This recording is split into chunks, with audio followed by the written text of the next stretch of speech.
D K ಶಿವಕುಮಾರರು ನಾನು ಮುಖ್ಯಮಂತ್ರಿ ಆಗಬೇಕು ಅಂತ ಕೇಳುವುದರಲ್ಲಿ ಖಂಡಿತ ಯಾವುದೇ ತಪ್ಪಿಲ್ಲ. ನಿಜವಾಗಿ ಡಿ ಕೆ ಶಿವಕುಮಾರರು ಮುಖ್ಯಮಂತ್ರಿ ಆಗಬೇಕು ಅಂತ ಅವರ ಬೇಡಿಕೆ ಇದೆಯಲ್ಲ, ಅದು ಸಮಂಜಸ. ಒಬ್ಬ ಅಧ್ಯಕ್ಷನಾಗಿ ರಾಜ್ಯದಲ್ಲಿ ಕಳೆದು ಹೋದಂಥ ಅಧಿಕಾರವನ್ನು ತಂದಂಥವ ಅವ ನನಗೆ ಮುಖ್ಯಮಂತ್ರಿ ಸ್ಥಾನ ಕೊಡಬೇಕು ಅಂತ ಹೇಳುವುದರಲ್ಲಿ ತಪ್ಪೇನು? ಅದರಲ್ಲಿ ತಪ್ಪಿಲ್ಲ. ಆದರೆ ಇವತ್ತು ಎಲ್ಲಿವರೆಗೆ ಈ ಒಂದು ಜಗಳಗಳು ನಡೆದಿದೆ, ನನ್ನ ಅಸೆಸ್ಮೆಂಟ್ ಪ್ರಕಾರ ಇವತ್ತಿನ ಜಗಳ ಏನಿಲ್ಲ.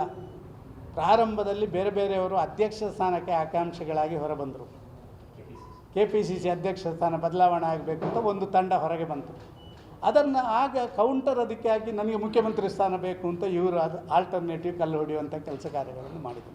ಇದಾದ ಮೇಲೆ ಮುಖ್ಯಮಂತ್ರಿಗೆ ನಾನು ಅರ್ಹ ಅಂತೇಳಿ ನಿಮ್ಮೂರಿನ ಪರಮೇಶ್ವರ್ ಇರ್ಬೋದು, ನಮ್ಮ ಜಾರಕಿಹೊಳಿಯವರು ಇರ್ಬೋದು, ಮಹದೇವಪ್ಪ ಇರ್ಬೋದು, ಎಲ್ಲರೂ ನಾನು ಕೂಡ ಮುಖ್ಯಮಂತ್ರಿಗೆ ಅರ್ಹ ಅಂತ ಬಂದರು. ಇದಾದ ಮೇಲೆ ಸಿದ್ದರಾಮಯ್ಯರಿಗೆ ತಲೆಗೆ ಹೋಯಿತು, ಇದು ನಾನು ಸ್ವಲ್ಪ ಡೇಂಜರಲ್ಲಿದ್ದೀನಿ ಈಗ ಅಂತ ಹೇಳಿ ಸಿದ್ದರಾಮಯ್ಯ ತಲೆಗೆ ಹೋಗಿ ಆಗ ನಾನು ಸ್ವಲ್ಪ 5 ವರ್ಷ ನಾನೇ ಅಂತ ಹೇಳುವಂಥ ಮಾಡಿದೆ. ಅದರ ನಂತರ ಈ ಜೋರಾದ ಮೇಲೆ ಶಾಸಕರು ಮತ್ತೊಬ್ಬರು ಅದೆಲ್ಲ ಬಂದ ಮೇಲೆ ಈಗ ನೀನು ನೋಡಿದ್ರಲ್ಲ ಎಲ್ಲಿ ಚಿಕ್ಕಬಳ್ಳಾಪುರದಲ್ಲಿ ಇಬ್ಬರು ನಗುತ್ತಾ ಹಿಂಗೆ ಮಾತಾಡಿದ್ದಾರೆ. ಅಂದರೆ ನೀನು ಅಲ್ಲೇ ಇರು, ನಾನು ಇಲ್ಲೇ ಇರ್ತೀನಿ, ಇಲ್ಲದಿದ್ದರೆ ಇಬ್ಬರದ್ದು ಹೋಗಿಬಿಡುತ್ತೆ ಅಂತ ಹೇಳುವಂಥ ಹಂತಕ್ಕೆ ಬಂದಿದ್ದಾರೆ. ಇದರ ಬಗ್ಗೆ ದಲಿತ CM ಕೂಗು ಬೇರೆ ಕೇಳಿ ಬಂದಿದೆ.